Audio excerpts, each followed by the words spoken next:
আসসালামু আলাইকুম রহমতুল্লাহ। প্রিয় শিক্ষার্থী বন্ধুরা, বাউরা পুনমচাঁদ ভুতুরিয়া কলেজের অনলাইন ক্লাসে তোমাদের সবাইকে স্বাগত, মোবারকবাদ। আজকে আমরা একটি আবশ্যিক বিষয় তথ্য ও যোগাযোগ প্রযুক্তি আইসিটি সাবজেক্টের তৃতীয় অধ্যায় নিয়ে আলোচনা করব। আমাদের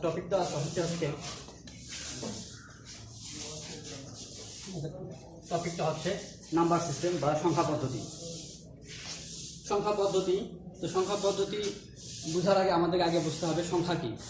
তো আমরা জানি, আমরা প্রাইমারি স্কুলে সবাই শিখছি সংখ্যা কী, অঙ্ক কী। তো সংখ্যা বোঝার আগে আমরা আগে অঙ্ক বুঝি। অঙ্কটা কী? অঙ্ককে ডিজিট বলা হয়। অঙ্ক হচ্ছে যে আমরা হিসাব নিকাশের জন্য 0 থেকে 9 পর্যন্ত যে 10টি প্রতীক বা সাংকেতিক চিহ্ন ব্যবহার করি তাদেরকে অঙ্ক বা ডিজিটস বলা হয়। তোমরা লিখে নিতে পারো, এটা তোমাদের সুবিধা হবে। অঙ্ক হচ্ছে হিসাব বা গণনার জন্য 0 থেকে 9 পর্যন্ত, 0 to 9, 0 থেকে 9 পর্যন্ত আমরা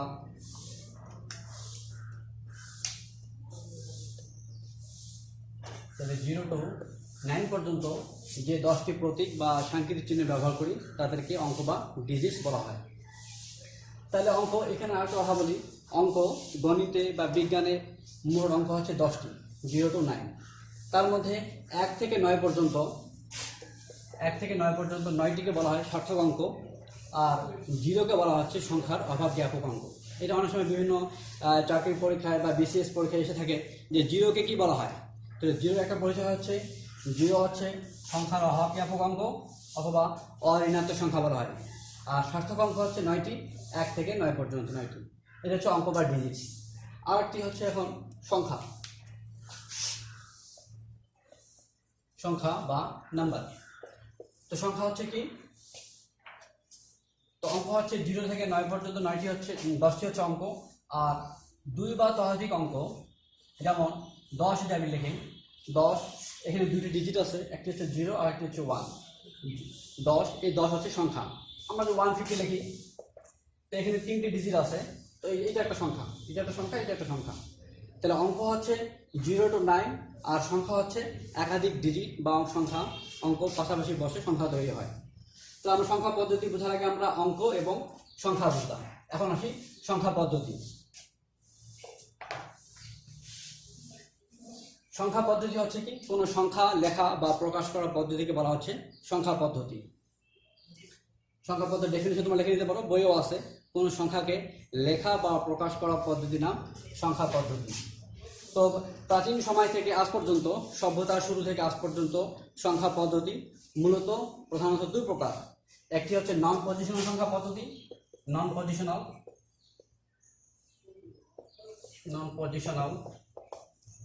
সংখ্যা পদ্ধতি, আর হচ্ছে পজিশনাল সংখ্যা পদ্ধতি। নন পজিশনাল মানে অস্থায়ী সংখ্যা পদ্ধতি, আর পজিশনাল মানে হচ্ছে স্থানিক সংখ্যা পদ্ধতি। তো নন পজিশনাল সংখ্যা পদ্ধতি এটি প্রাচীন পদ্ধতি। প্রাচীনকালে মানুষ হিসাব নিকাশের জন্য নুড়ি পাথর, তারপর হচ্ছে দেয়ালের মধ্যে দাগ দিয়ে, রশির মধ্যে গিট দিয়ে হিসাব নিকাশ করত আদিম সময়ে। তো নন পজিশনাল সংখ্যা পদ্ধতি এটি প্রাচীন পদ্ধতি, বর্তমানে এর ব্যবহার নেই বলে চলে। আর বর্তমানে প্রচলিত পদ্ধতি হচ্ছে পজিশনাল সংখ্যা পদ্ধতি বা স্থানিক সংখ্যা পদ্ধতি, যার নিজস্ব মান রয়েছে। যেমন আমরা একটা সংখ্যা যদি লিখি, একটা সংখ্যা লিখলাম 56, এটা সংখ্যা একটা। তো একে আমরা বলতেছি পজিশনাল সংখ্যা পদ্ধতি, কারণ এর নিজস্ব মান আছে। 6-এর একটি নিজস্ব মান আছে, 5-এর একটি নিজস্ব মান রয়েছে। যেমন এটি আমরা এভাবে লিখি, 6 হচ্ছে এককের ঘর, 5 হচ্ছে দশকের ঘর। তো আমরা কীভাবে লিখি? 5 গুণন 10 প্লাস 6 গুণন 1। তো এককের অঙ্কের সঙ্গে 1 গুণন, দশকের অঙ্কের সঙ্গে 10 গুণন। তাহলে 5 গুণন 10 50 প্লাস 6 গুণন 1 6, 56। তো 56 এটা একটা স্থানীয় সংখ্যা পদ্ধতি বা পজিশনাল সংখ্যা পদ্ধতি অঙ্ক উদাহরণ। তো 56কে আমরা দশমিক সংখ্যা বলতে পারি, কারণ এখানে 0 থেকে 9-এর মধ্যে 10টি অঙ্কের মধ্যে 5 এবং 6 রয়েছে। তাই এটা হচ্ছে এর বেস। তো সংখ্যা পদ্ধতি আমরা বুঝতে পারলাম। সংখ্যা পদ্ধতি হচ্ছে কোনো সংখ্যাকে লেখা বা প্রকাশ করার পদ্ধতিকে বলা হয় সংখ্যা পদ্ধতি। সংখ্যা পদ্ধতি প্রধানত 2 প্রকার, নন পজিশনাল এবং পজিশনাল, অস্থানিক এবং স্থানিক। স্থানীয় সংখ্যা পদ্ধতি কোনগুলোকে বলা হয়? যাদের নিজস্ব মান রয়েছে। যেমন 6, এর নিজস্ব মান হচ্ছে 5 নিজস্ব মান, একে আমরা এভাবে বের করতে পারি 56। এরপর আমরা আসি সংখ্যা পদ্ধতির বেস বা ভিত্তি। বেস বা ভিত্তি তোমরা তাইলে খাতায় লিখে নিতে পারো, নোট করতে পারো। সংখ্যা পদ্ধতির বেস বা ভিত্তি কি? তো কোনো সংখ্যা পদ্ধতি প্রকাশ করার জন্য সর্বমোট যে কয়টি মৌলিক চিহ্ন বা প্রতীক ব্যবহৃত হয় তার মোট সংখ্যাটিকে বলা হয় ওই সংখ্যা পদ্ধতির বেস বা ভিত্তি। আমি আবার রিপিট করতেছি, কোনো সংখ্যা পদ্ধতি প্রকাশ করার জন্য সর্বমোট যে কয়টি মৌলিক চিহ্ন বা প্রতীক ব্যবহৃত হয় তার সংখ্যাকে ওই সংখ্যা পদ্ধতির বেস বা ভিত্তি বলা হয়। যেমন আমরা এর আগে শিখলাম দশমিক সংখ্যা পদ্ধতি 56। তো এটাকে আমরা 56 একটা উদাহরণ, একে বলতেছি দশমিক সংখ্যা পদ্ধতির উদাহরণ। বেসটা কীভাবে লিখতে হবে? কোনো সংখ্যার বেস প্রথম বন্ধনী দিয়ে ছোট করে নিচে লিখতে হয়। 56 একটি দশমিক সংখ্যা পদ্ধতির উদাহরণ। আমরা বুঝলাম কীভাবে? 56 এর বেস হচ্ছে 10, তাহলে এখানে এটা হচ্ছে দশমিক সংখ্যা পদ্ধতি।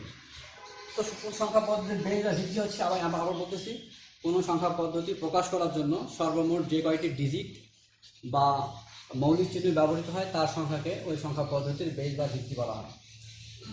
এখন সংখ্যা পদ্ধতির বেস বা ভিত্তির উপর নির্ভর করে সংখ্যা পদ্ধতিকে 4 ভাগে ভাগ করা হয়। কয় ভাগে? 4 ভাগে। 1 নম্বর হচ্ছে দশমিক বা 10 ভিত্তিক সংখ্যা পদ্ধতি। 2 বাইনারি বা 2 ভিত্তিক সংখ্যা পদ্ধতি। 3 অক্টাল বা 8 ভিত্তিক সংখ্যা পদ্ধতি। 4 হেক্সাডেসিমাল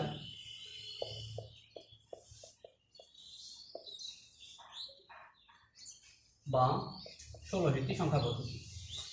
সংখ্যা পদ্ধতির বেস বা ভিত্তির উপর নির্ভর করে সংখ্যা পদ্ধতি 4 প্রকার: দশমিক বা 10 ভিত্তিক সংখ্যা পদ্ধতি, বাইনারি বা 2 ভিত্তিক সংখ্যা পদ্ধতি, অক্টাল বা 8 ভিত্তিক সংখ্যা পদ্ধতি, হেক্সাডেসিমাল বা 16 ভিত্তিক সংখ্যা পদ্ধতি। এখন এই প্রত্যেকটা ডেফিনেশন বা সংজ্ঞা অনেক সময় পরীক্ষায় এসে থাকে। যেমন 2019 সালে একটা বোর্ডে আসে বাইনারি সংখ্যা পদ্ধতি কি, 1 মার্কের জন্য। এর জন্য তোমরা প্রত্যেকটা ডেফিনেশন পড়ে নেবা। আমি একবার বলতেছি, বা লিখে নিও পরে। দশমিক বা 10 ভিত্তিক সংখ্যা পদ্ধতি কি? যে সংখ্যা পদ্ধতিতে 0 থেকে 9 পর্যন্ত মোট 10টি অঙ্ক ব্যবহৃত হয় তাকে দশমিক বা 10 ভিত্তিক সংখ্যা পদ্ধতি বলে। এর বেস হচ্ছে 10। বাইনারি সংখ্যা পদ্ধতি কি? যে সংখ্যা পদ্ধতিতে শুধুমাত্র 0 এবং 1। আমরা যে সাইকেল লিখি এইভাবে, দশমিকটা হচ্ছে 0 থেকে 9, বাইনারিটা হচ্ছে শুধুমাত্র 0 এবং 1। অক্টাল সংখ্যা পদ্ধতি কি? যে সংখ্যা পদ্ধতিতে 0 থেকে 7 পর্যন্ত মোট 8টি ডিজিট ব্যবহৃত হয় সেটা হচ্ছে অক্টাল সংখ্যা পদ্ধতি। হেক্সাডেসিমালটা হচ্ছে যে সংখ্যা পদ্ধতিতে 0 থেকে 9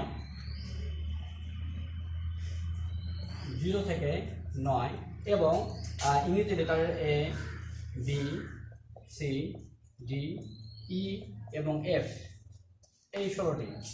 0 থেকে 9 পর্যন্ত 10টি অঙ্ক এবং A, B, C, D, E এবং F 6টি লেটার। এই মোট 15টি হচ্ছে হেক্সাডেসিমাল সংখ্যা পদ্ধতি। তাহলে হেক্সাডেসিমাল সংখ্যা পদ্ধতি হচ্ছে যে সংখ্যা পদ্ধতিতে 0 থেকে 9 পর্যন্ত এবং A, B, C, D, E এবং F, এই 16টি লেটার ব্যবহৃত হয় তাকে হেক্সাডেসিমাল সংখ্যা পদ্ধতি বলে। এর বেস হচ্ছে 16 বা 16। আমরা যদি উদাহরণ খেয়াল করি,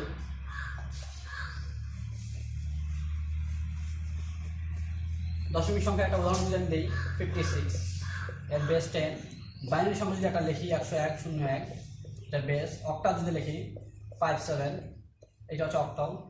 আরটা লিখলাম A5, এটা হচ্ছে হেক্সাডেসিমাল। এইটা দশমিক সংখ্যা পদ্ধতি আমরা বুঝলাম কীভাবে, এর বেস 10। এটা বাইনারি কীভাবে বুঝলাম, এর বেস 2। এটা অক্টাল কারণ বেস 8। এটি হচ্ছে হেক্সাডেসিমাল সংখ্যা কারণ আমরা বেস 16 পাইলাম। এটা হচ্ছে প্রত্যেকটা সংখ্যা পদ্ধতি একটা করে এক্সাম্পল। আমরা এখন দেখব রূপান্তর, সংখ্যা পদ্ধতির রূপান্তরগুলো, যেটা পরীক্ষায় 10 নম্বর সংখ্যা পদ্ধতি থেকে আসে প্রায় সময়। আমরা প্রথমে যদি দেখি দশমিক থেকে বাইনারি।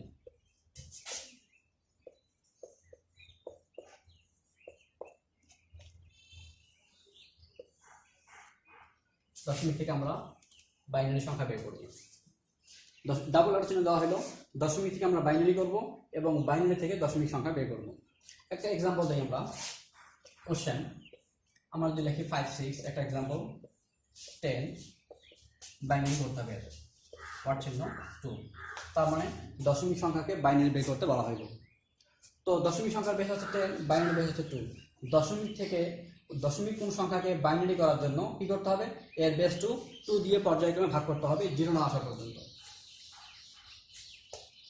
এর সলিউশনটা কি হবে, সলিউশন 56, যেহেতু আমরা বাইনারি করব, বাইনারি বেস হচ্ছে 2 দিয়ে ভাগ করব, তাহলে 56 কে 2 দিয়ে ভাগ করি 28, তো 28 কে 2 ভাগ করলে গুণ করলে 56 হয়, অবশিষ্ট হচ্ছে 0। আবার 28 কে 2 দিয়ে ভাগ করব, 14 যুগ্ন 28 হাতে 0, আবার 2 দিয়ে ভাগ করব 7 0, আবার 2 দিয়ে ভাগ করব 3 যুগ্ন 6, অবশিষ্ট হচ্ছে 1, আবার 2 দিয়ে ভাগ করব 2 কে 2, অবশিষ্ট 1, আবার 2 দিয়ে ভাগ করব। তো যেহেতু 1 ছোট সংখ্যা, 2 বড় সংখ্যা, নর্মালি 1 কে 2 দিয়ে ভাগ করা যায় না, সেক্ষেত্রে আমরা কি করবো, 0 লিখবো, 1 লিখবো। এই 1টা হচ্ছে এই যে অবশিষ্ট এইটা, এই 1টা এখানে আসলো। তাহলে আমি আবার রিপিট করতেছি, দশমিক থেকে বাইনারি করতে গেলে আমাদের ওই বাইনারি সংখ্যার বেস হচ্ছে 2 দিয়ে ভাগ করতে হবে। 28 দুগুণ 56, অবশিষ্ট 0, 14 দুগুণ 28, অবশিষ্ট 0, 7 দুগুণ 14 0, 3 দুগুণ 6, 7 থেকে 6 বিয়োগ করলে হচ্ছে 1, 2 কে 2 বিয়োগ করলে হচ্ছে 1, যেহেতু 1 কে নর্মালি 2 দিয়ে ভাগ করা যায় না, তো 0, এই 1টা হচ্ছে সর্বশেষ 1। তো এখন বাইনারি মানটা হবে নিচ থেকে উপরের দিকে, আমি পাশে লিখতেছি, তোমরা নিচে লিখবা।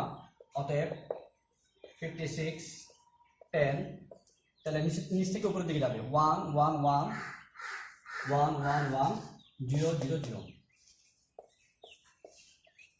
তাহলে আমরা পাইলাম 56 কে বাইনারি করলে এই মানটা পাওয়া যায়। এটা বাইনারি সংখ্যা কিভাবে বুঝবো আমরা, এর বেস হচ্ছে 2। বাইনারি সংখ্যার জন্য আরেকটা উপায় হচ্ছে শুধুমাত্র 0 এবং 1 থাকবে, আর যেহেতু বেস 2 আছে এটা বাইনারি সংখ্যা, তাহলে আমরা দশমিক থেকে বাইনারি সংখ্যা নির্ণয় করতে পারলাম। তোমরা বাসায় প্র্যাকটিস করবা, আমি একটা এক্সাম্পল দিচ্ছি বাসার জন্য। কোশ্চেন তোমরা একটা হয়ে করবা 150 10, এটা বাসায় তোমরা নিজেরাই প্র্যাকটিস করবা। আমরা এখন দেখব, আমরা দশমিক সংখ্যাকে বাইনারি সংখ্যায় রূপান্তর করলাম, এখন দেখবো বাইনারি সংখ্যাকে কিভাবে দশমিকে রূপান্তর করতে হয়। যদি আমরা 56 কে দেখি, এটা বাইনারি সংখ্যা এক্সাম্পল যদি দেই, 56 যেমন ছিল 111 000 2, ওকে, দশমিক করতে হবে, তা বাইনারি থেকে দশমিক করতে হবে। তা আমরা সলিউশনটা কিভাবে করবো, তাহলে আমরা আগে বাইনারি সংখ্যাটা লিখবো 1 0। তো বাইনারি থেকে দশমিক করার জন্য আমাদের কি করতে হবে, 2 দিয়ে গুণ, বেস 2 দিয়ে গুণ করতে হবে। প্রথমে 1 লিখবো, প্রথম ডিজিটটা হচ্ছে 1, 1 এর পরে আমরা কি দেখবো, এই বেস 2 গুণ দেব। তো 1 গুণন বেস 2 দিলাম। এখন 1 এর পরে কয়টি ডিজিট আছে খেয়াল করো তোমরা, 1 2 3 4 5, 5টি ডিজিট, 1 2 3 4 5, 1 বাদ দিয়ে 1 বন্ধ করলাম, 1 2 3 4 5, 2 পাওয়ার 5, প্লাস আবার 1 দিব, তাহলে 1 গুণন 2 পাওয়ার 4 হবে, এক এক করে কমবে, প্লাস 1 গুণন 2 কিউব, প্লাস 1 গুণন 2 পাওয়ার 0, প্লাস 1 2 3, তারপর আছে 0 গুণন 0 পরে দুটো ডিজিট 2, প্লাস 0 গুণন 2 পাওয়ার 1, প্লাস 0 গুণন 2 পাওয়ার 0। তোমরা খেয়াল করো, এটা আমরা কীভাবে লিখলাম, আমরা প্রথমে 1 লিখছি, 1 লেখার পরে যেহেতু বেস 2 বাইনারি 2 দিলাম, 1 এর পরে কয়টি ডিজিট রয়েছে, 5টি, 1 2 3 4 5, তো 2 এর পাওয়ার হচ্ছে 5, তারপর এক এক করে কমতেছে, 1 লিখছি, 1 লেখার পরে 2 পাওয়ার 4, তারপর 1 গুণন 2 কিউব, এইভাবে শেষ পর্যন্ত 0। আমরা যদি কিছু থেকে খেয়াল করি, 0 পাওয়ার 0 1 2 3 4, এখন আমরা গুণ করবো 2 পাওয়ার 5, মানে 5টি 2 গুণ করতে হবে, 2 পাওয়ার 5 মানে হচ্ছে 32, 32কে 1 দিয়ে গুণ করলে হচ্ছে 32, 32 32, প্লাস 2 পাওয়ার 4 মানে হচ্ছে 16, প্লাস 2 কিউব মানে হচ্ছে 8 প্লাস প্রত্যেকটাই 0, যেহেতু 0 গুণ আছে 0। ওকে, আমরা এখন নর্মালি যোগ করবো। 8 6 14 16 6 হাতে করে 1 1 1 2 3 2 5, খেয়াল করে আমরা পেয়ে গেলাম 56। যেহেতু এটা দশমিক এর বেস হবে 10, তো আমরা কি আনসারটা পাইলাম 56 10। তো বন্ধুরা তোমরা খেয়াল করো, শিক্ষার্থী বন্ধুরা, আমরা দশমিক থেকে বাইনারি করলাম, বাইনারি থেকে আবার দশমিক করলাম। তো আশা করি তোমরা এটা বুঝতে পারছো। বাসায় আরো বিভিন্ন প্র্যাকটিস করো তোমরা, যত বেশি প্র্যাকটিস করবে এই অঙ্কগুলো তত তোমার এই জিনিসগুলো ক্লিয়ার হবে।